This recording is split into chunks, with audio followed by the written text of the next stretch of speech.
अमृतसर हादसे में जख्मी हुए लोग अस्पताल में जेर इलाज हैं। इनका कहना है कि दशहरा कमेटी या पुलिस इंतजामिया की जानिब से कोई एहतियाती तदाबीर इख्तियार नहीं की गई थी। सैकड़ों की तादाद में लोग पटरियों पर खड़े थे, इन्हें सोचने का भी मौका नहीं मिल सका। आपको बता दें कि गुज़िश्ता दिनों अमृतसर में रावण दहन के दौरान ट्रेन की चपेट में आने से 60 से ज्यादा हलाकतें हुई थी और सैकड़ों अफराद जख्मी हुए थे, जो अभी भी अस्पताल में जेर इलाज है। रियासती और मरकजी हुकूमत ने मुआवजे का ऐलान किया है। वैसे ही दशहरा देखने गए थे, बेबी थे हमारे, हम लाइनों पे खड़े नहीं थे, हम नीचे खड़े थे, काफी लाइन पटरी से दूर खड़े थे। जो लाशें ट्रेन से चपेट में आई थी वो हमारे ऊपर गिरी थी। भागदौड़ में जो लाशें आई ना, लाशें टकराई हमारे साथ, उससे मेरी बांह टूट गई। उस टाइम ये ट्रेन उधर से बहुत फास्ट थी और पटाखों की आवाज के बीच में उसकी आवाज का किसी को एहसास नहीं हुआ। जैसे फुटबॉल की गेंदें बुड़कती हैं ऐसे हुआ है सब कुछ।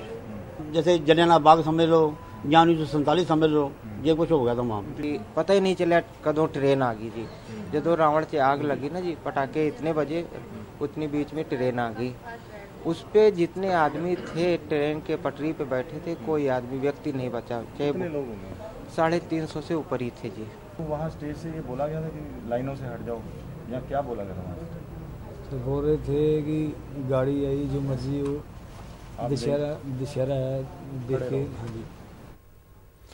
पूरे मुल्क में तलाक़ सलासा और हलाला पर मुस्तकिल बहसें होती रहती हैं। इस मामले में दारुल उलूम देवबंद के फतवे काबिल गौर होते हैं। कभी कभी दारुल उलूम देवबंद के जरिए दिए गए फतवों पर लोग सवाल भी उठाते हैं, लेकिन आज हलाला पर दारुल उलूम देवबंद का काबिल सताइश फतवा आया, जिसमें दारुल उलूम देवबंद ने मनसूबाबंद तरीके से हलाला को नाजायज़ करार दिया है। दारुल उलूम देवबंद का कहना है कि ऐसे हलाला को इस्लाम में नापसंद किया गया है और लानत करार दिया गया है। देखिए, दारुल उलूम देवबंद का जो फतवा आया है हलाले के सिलसिले में, वो मैंने पढ़ा है, मेरे सामने मौजूद है। तो दारुल उलूम ने जो फतवा दिया है हलाले के सिलसिले में बिल्कुल सही और दुरुस्त है। उसके अंदर लिखा हुआ है कि अगर किसी औरत को तलाक हो जाती है, तलाक के बाद में वो किसी मर्द से निकाह करती है और किसी वजह से वो शोहर भी उसको जो है निकाह से बाहर कर देता है, तलाक दे देता है, तो उसके बाद में औरत जो है अपनी इद्दत गुजारने के बाद में औरत को हक हासिल हो जाता है कि चाहे तो वो पहले शोहर से निकाह करे या किसी और मर्द से निकाह करना चाहती है तो उससे निकाह कर सकती है।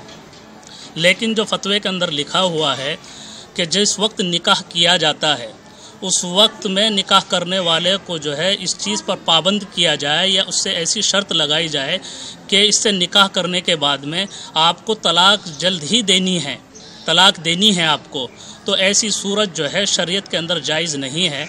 ऐसा अमल जो है मकरू अमल है और शरीयत जो है ऐसे शख्स के ऊपर लानत फरमाती है।